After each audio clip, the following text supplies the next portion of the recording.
The following Learn a Latte presentation was given live on Tuesday, March 12th, 2024 via Zoom.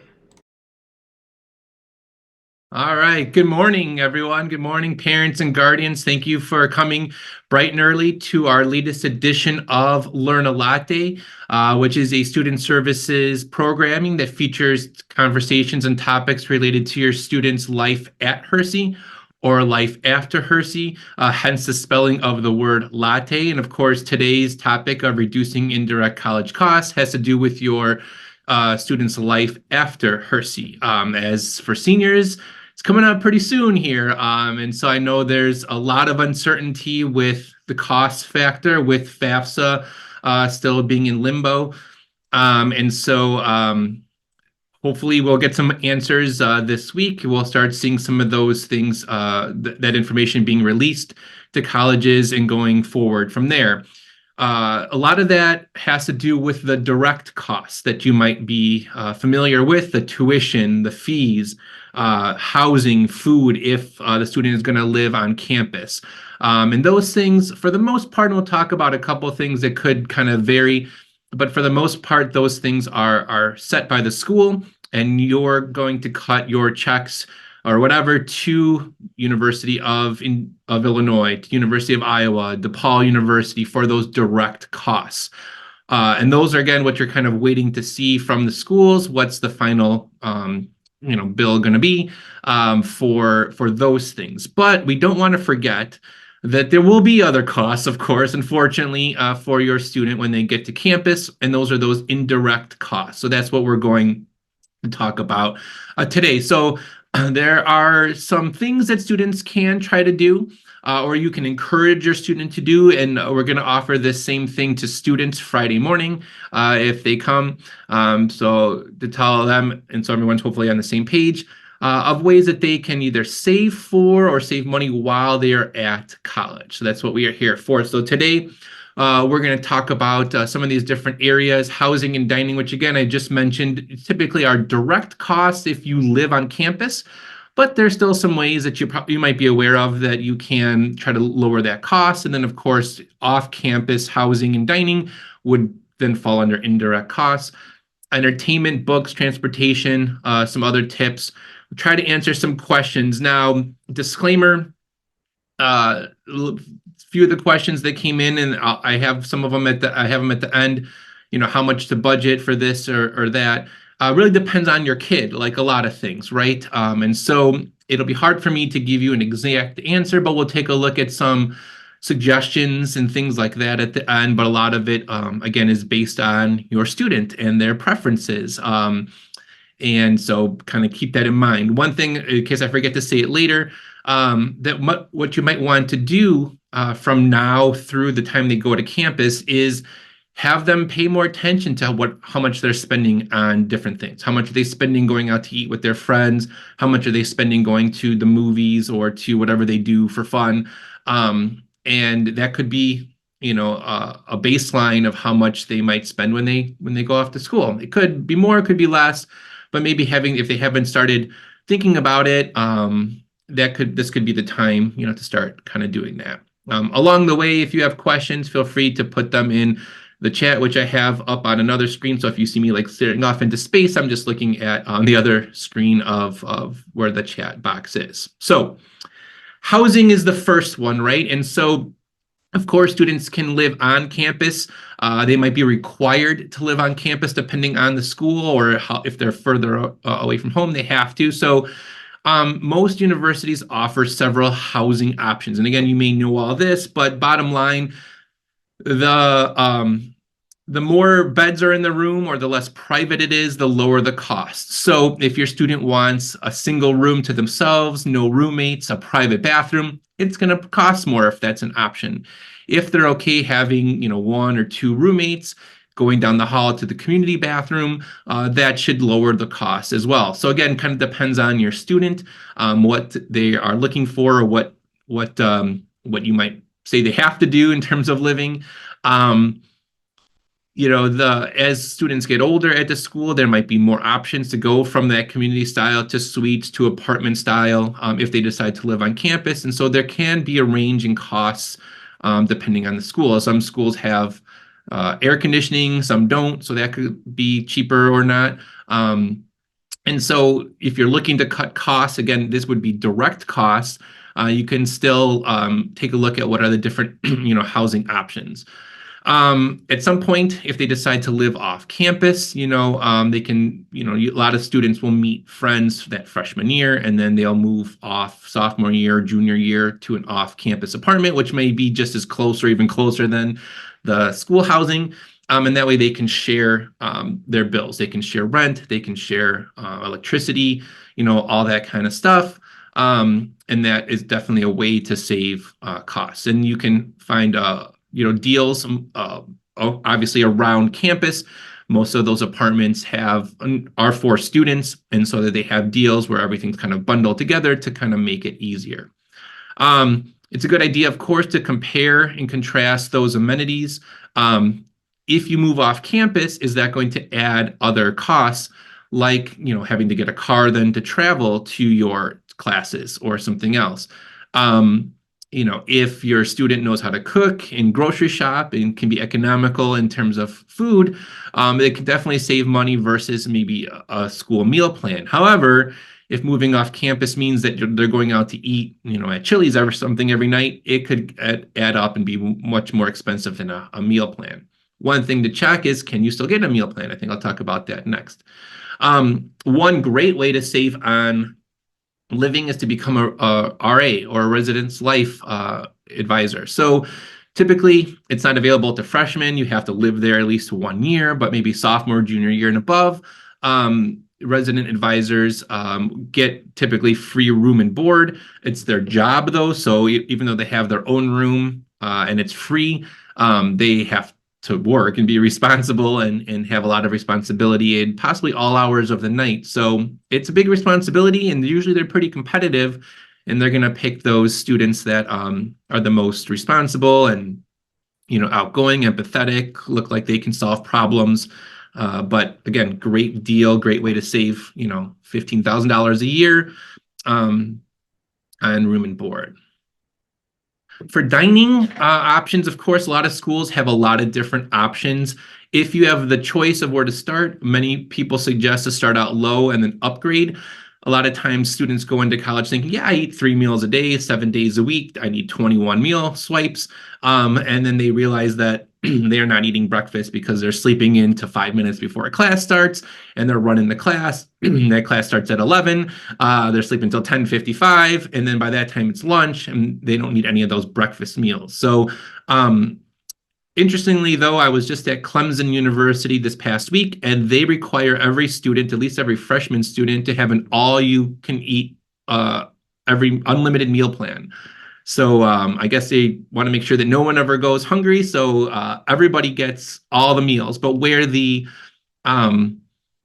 difference is in those meal dollars, or those kind of cash like things. So most meal plans again have like the meal part, and then they have some kind of extra dollars. So usually it's something tied to the mascot. So demon dollars or cat cash or something like that they can use at places like Starbucks or Chick-fil-A or like mini marts on campus, vending machines sometimes. And so that is where you can kind of fluctuate how much are you spending. You can tie that into your meal plan or your direct costs, which you can use financial aid for. So that is usually better than paying cash and going to a general Starbucks outside. One important thing to pay attention to is, how does that meal plan work? Some places give you meal swipes. So you swipe, you have 2 swipes a day, you go in, it's all you can eat, and that's pretty much it. Other places you pay per item. So you have X amount of lump sum of money. And so if you go in and you buy, tons of food, you're paying individually. And so when you run out of money, you run out of money. So some things the students, could ask themselves is, are they going to eat 3 meals a day? Are they just, going to eat dinner and then maybe snack throughout the day, go to the grocery store and get bars or something like that and just eat the rest of the day? And then thinking how often do they expect to go off campus to eat or to hang out? And then again, a lot of the costs too depend on where their students located. So going out to eat in Chicago, downtown Chicago, or New York or Boston is probably going to be a little bit more expensive than um, where I just was in Clemson, South Carolina, or Columbia, South Carolina. So keeping in mind, maybe that's a thing if you go to visit one more time, or you go for orientation as a family, go around the area, see what places, your kid thinks they might want to go eat, and see how much that costs and kind of gauge that as well. If you are commuting from home or off campus, I would suggest a great way to save money because you won't have that meal plan. This is where the indirect costs will come in, would be to pack a lunch. Pack your lunch before you head to campus because when you go to campus, so I lived at home, I commuted to DePaul. If I wanted to eat in the cafeteria, I was paying that a la carte, price, and it can get pretty expensive. So if you can bring, a sandwich or whatever, that can definitely save you money. If you if you live off campus, as I mentioned earlier, in an apartment, make sure that or you teach your students the best way to shop and cook efficiently so that they are saving money. And they're not just, again, going out to the restaurant every time. And you might be able to get a meal plan even if you live off campus. It kind of depends. One thing that I didn't read, but of course, if you can see the screen, you can read it, is also making sure your student knows for any money left over, how that works. So I remember when I was at DePaul, the money was by quarters.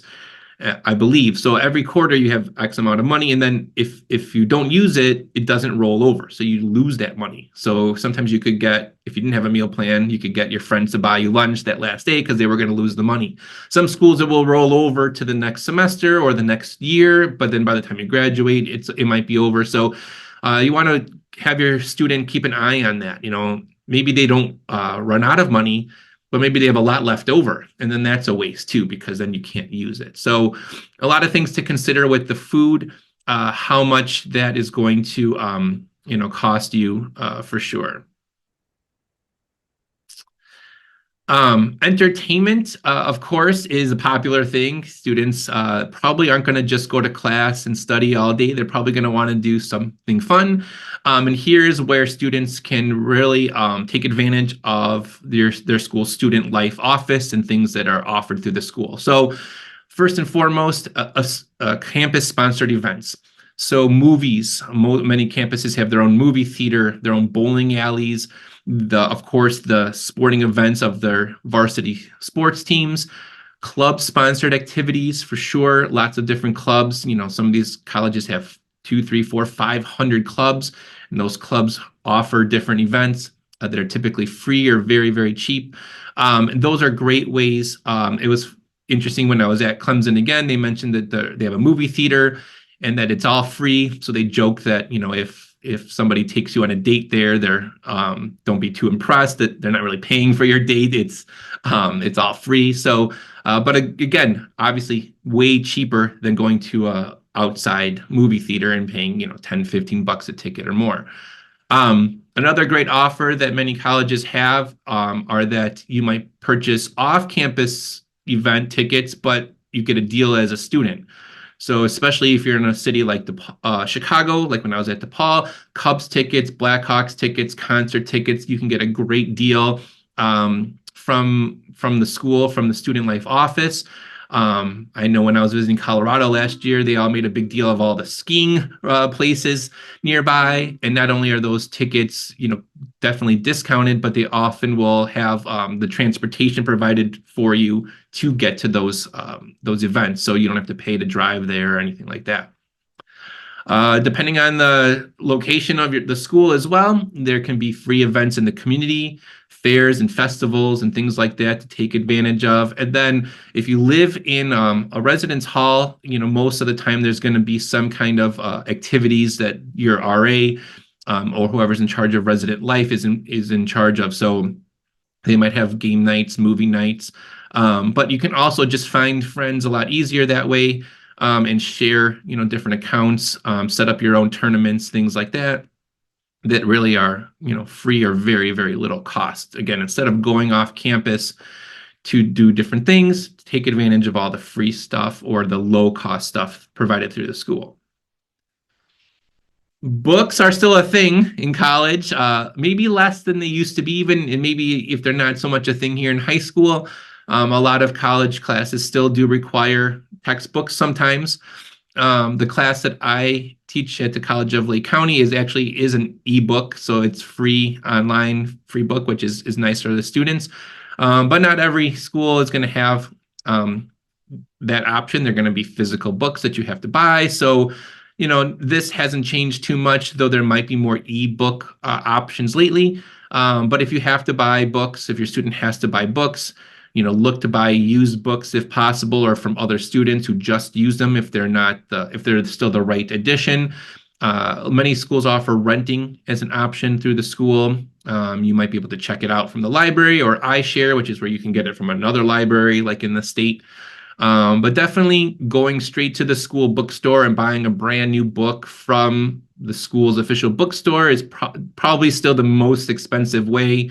And I would say is a last resort. So sometimes students get their schedule, they see the books they need, and they're excited to go to the bookstore and just buy them all. That might be not the best route to go. When I was just at University of South Carolina, I was through the bookstore and there was signs all over that you could sell the books back to the bookstore for like 50% back. And so another tip that's not necessarily on here is to make sure your students get rid of those books when they're done with them. If they don't need the book for anything, sell them back to somebody, to another student, back to the bookstore, return them. Any money is better than them sitting, collecting dust under your bed.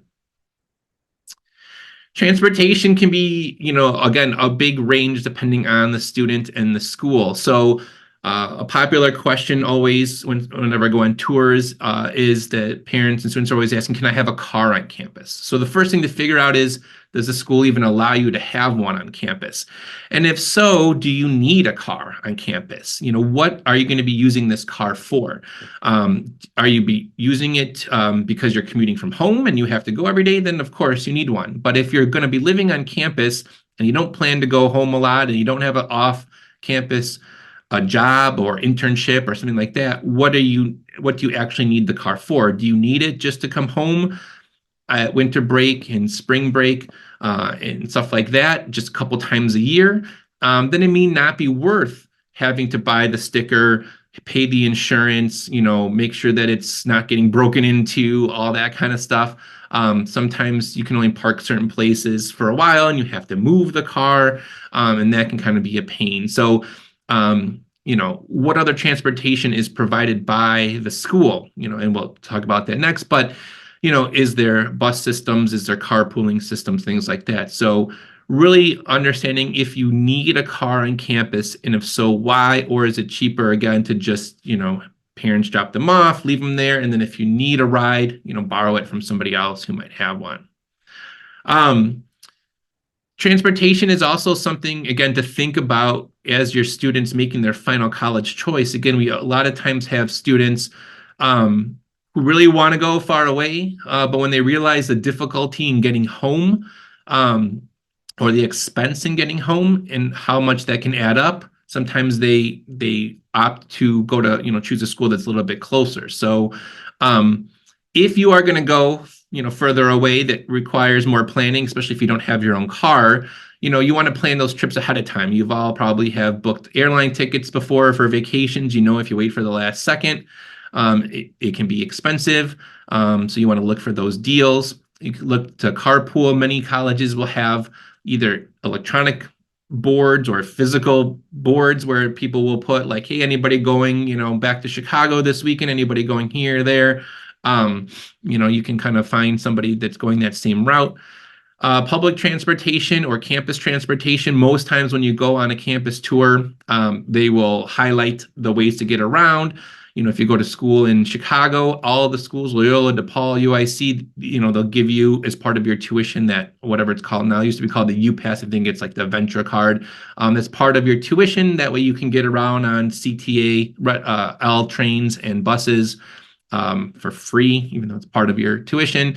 And then again, in many other campuses, if you have your student ID, you can get on the school bus, you can get on the public transportation, and it'll take you to all the places you need to go. So again, if you're thinking, oh, I need a car so I can get to the grocery store, to Walmart, to Target, there's a good chance the school, has bus lines that run to those places, and you don't need to, pay to have your car there just for that. Another great option that a lot of schools have are free like ride services, and whether that is like a public safety officer or other students, most of them have ride services after hours. If you are number one, if you're worried about safety, to go from the library to your dorm or apartment late at night. Somebody will pick you up. Many colleges will have a radius around the campus. So even if you're off campus at, when your students are old enough, when they're 21 and older, and they're maybe at some sort of establishment, and it's best that they don't drive home or get a ride home, you can call this free service from the school, and they will pick you up and take you, door to door.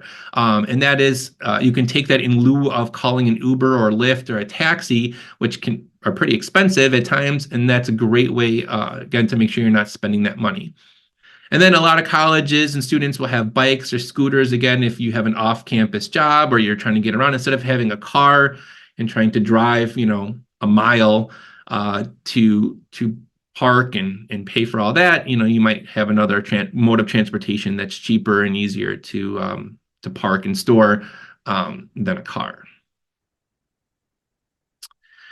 So it's just some other tips. Again, you probably know this as as parents yourselves. This is probably more for the students when I talk to them, but if you can encourage them to start looking for ways to shop in advance. So that those other expenses, those shampoo, toothpaste, shaving cream, whatever, all that makeup, all that kind of stuff, deodorant, it's things that they may need to buy. And so buying those in advance or looking for sales are much, better than, let's say, just as an example, if you've ever had to buy toothpaste or like Tylenol or something at a gas station, it's crazy expensive versus, buying it at a store in advance. Or buying a single, oh, I'm really hungry, I'm going to buy like one granola bar or one Pop-Tart. It's way more expensive than, buying a box of them or buying them in bulk. Coffee is probably one of the big expenses that college students will mention. The colleges always make a big deal how many Starbucks or how many whatever they have on campus. And then you also on the other side here, usually the tour guide lament, I spend way too much money, at Starbucks, every day. And so if they can make their own coffee, if their room is allowed to have some sort of coffee maker, if there's coffee in the dining hall versus whatever. I'm not a coffee drinker. I drink, energy drinks. Again, same thing. If you buy this at a gas station, it's twice as much as if you buy like a pack at Sam's Club or Costco.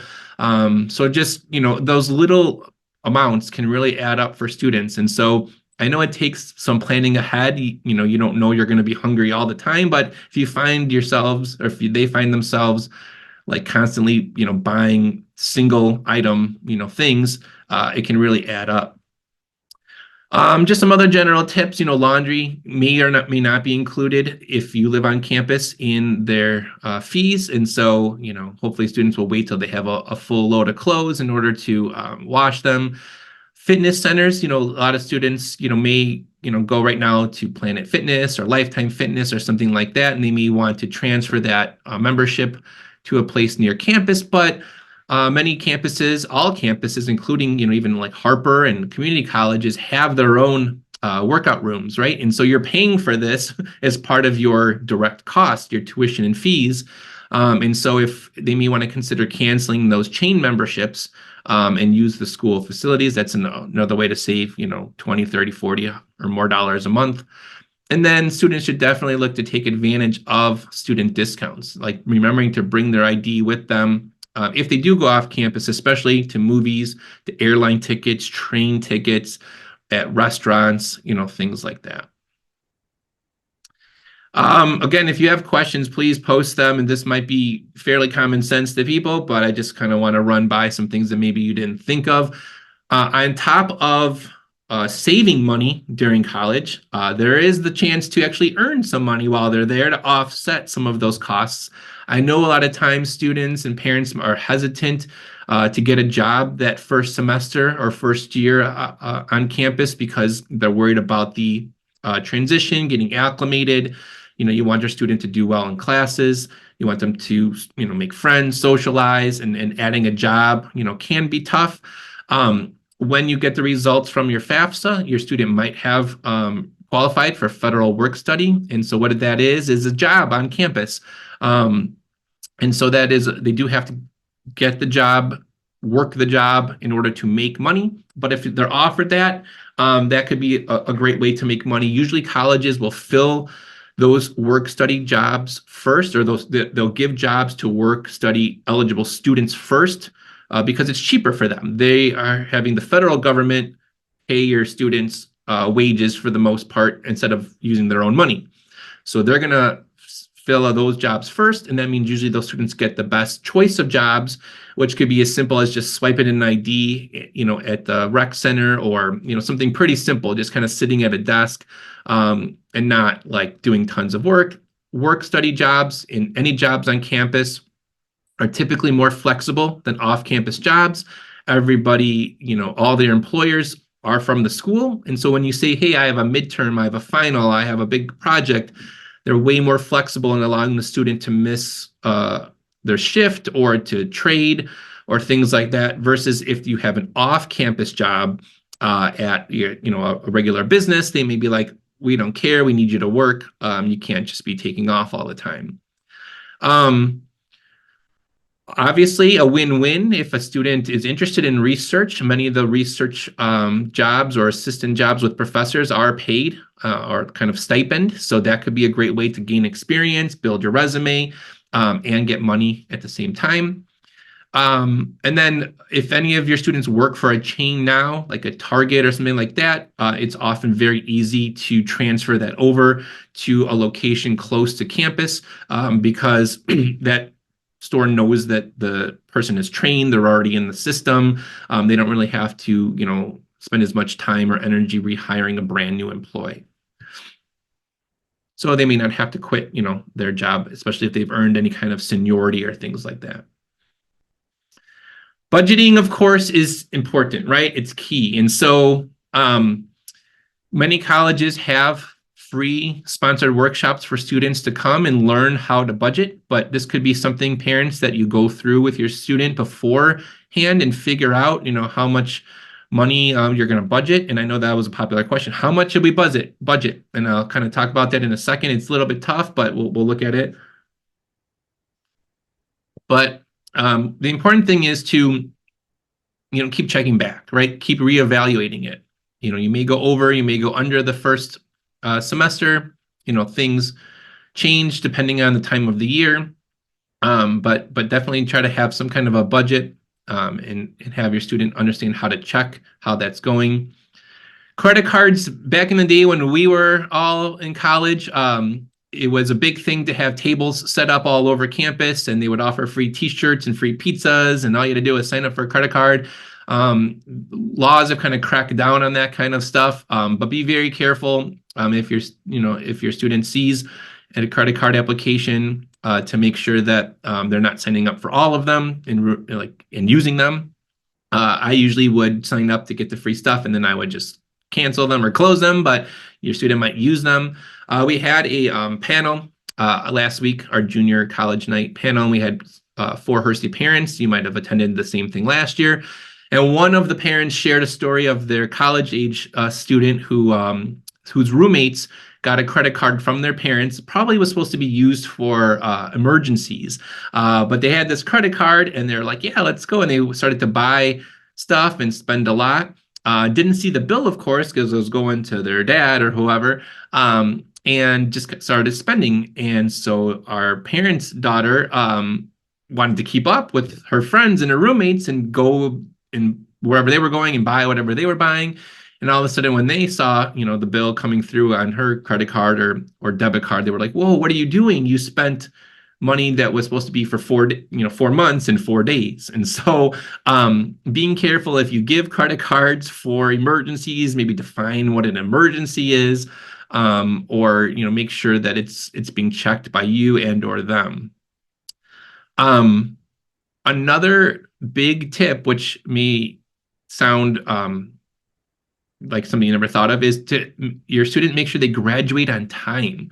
Um, Working with an academic advisor to make sure they're taking the right classes, to make sure they're passing the classes with the grades they need, to being most efficient. Maybe this means taking classes at Harper over the summer, in order to, get ahead. Anytime you have to add another even semester to school because you didn't take the right courses, you didn't take them in order, you didn't pass them, whatever, that's another semester of tuition, fees, and some kind of housing, possibly room and board. So if you can cut down on the time it takes to graduate, or at least graduate within 4 years that you're planning to, that can save a lot of money. So keep that in mind, or tell your students to keep that in mind. And then, as I'm sure you know, those smallest expenses add up quickly. Another coffee, another donut, another, snack here and there. That stuff can all add up. And it can, before you know it, you've spent, a ton of money on just little things. You're like, where did all my money go? Of course, sometimes students and parents forget that scholarships are available, of course, after high school. Here we send out a lot. We have our spreadsheet. We have, school-sponsored ones and district-sponsored ones, but your students should keep looking for them in college as well. They have department scholarships. They have, all those kind of things as well. And I guess I already see I'm going over time, so I'll try to go a little bit faster. Really quickly, FAFSA fund doesn't stop with this year. You should do it every year, and your students should do it every year that they are in college. And so we're just going to finish this one. And in October already, they're going to be filling it out for sophomore year. So stay tuned for that. Hopefully it'll be fixed by then. Fingers crossed. All right. One thing I want to mention when we get to those questions and how much to budget is when you finally get these financial aid award letters, when they finally come, April, sometime mid-April, early April, hopefully not later than mid-April. They're all going to look a little bit different, but I believe by law, they are required to include other estimated costs. So as you can see from like a generic example, and then kind of on the right, and I can click on it here in a second, the Carnegie Mellon one, colleges do throw in things like books, supplies, transportation, and miscellaneous. And this one is saying about $34.46. This one, let me make sure that you can see it. This one is showing for personal expenses $24.70. And again, this is going to depend on the student, right? Transportation, this person, they're only allowing $70 for the year, maybe because you are, flying them to Pittsburgh or driving them, and they're just sitting there, and then you're going to pick them up at the end of the year, and there's no travel, there's nowhere to go. Other places could be more, but take a look for one example or one option of how much to budget is what the colleges are estimating that typically students spend for the year. And again, it could fluctuate depending on your student and their spending habits and things like that. But this is a good, this is one place to start for that option. So the questions that some of you, again, submitted were, how do we set up a budget and how much money? And again, a lot of that just so it depends. Oversight of costs, I guess I would say, just keep track somehow. If you're giving your student a new debit card or a new credit card, make sure that you're checking those bills. So like the parent we had, you all of a sudden see, whoa, what are you doing? And then you have to have an intervention and tell them, maybe if they are going to work, you say, we've got the direct costs covered. Any miscellaneous entertainment and things like that, you're going to have to earn that amount of money. So, you have that. What's available for as far as travel costs, I'm not exactly 100% sure what that means, but we kind of talked about some of the ways to try to save on those things. And again, there can be student discounts, so have them look at that. But there's two links that have some good options here. And I can put the links in the chat as well. This one is from Best Colleges website. Hopefully this works. It's a really crazy link. But College Board says that students spend approximately $22.70 per month on living expenses. Now that might mean if you live off campus, of course. But if you scroll up here, they have some examples of some fixed expenses. Again, if you're living on campus, this might be not applicable. But these are some examples of how much you could start with eating out per month. So you could say you have $50 to eat out per month on top of whatever is being paid for the meal plan. So spend that wisely. Entertainment, clothing, do they need clothes? One thing to make sure of, depending on how far they are, sometimes students if you're close to home, you bring your summer clothes when you go in August or September. Then maybe you come home for fall break and you swap out clothes. If they're going to go far away, they might have to bring all that. So you want to make sure that you're either not paying to ship out warmer clothes, if they forgot to bring them, or they're buying, a coat. Oh, I forgot to bring all this stuff. Kind of keep an eye on that. Personal grooming obviously can range. Depending on the student and what they groom themselves, or if they get haircuts often or whatever else they use. And so this is just one nice website that can be used. And then another one, College Covered.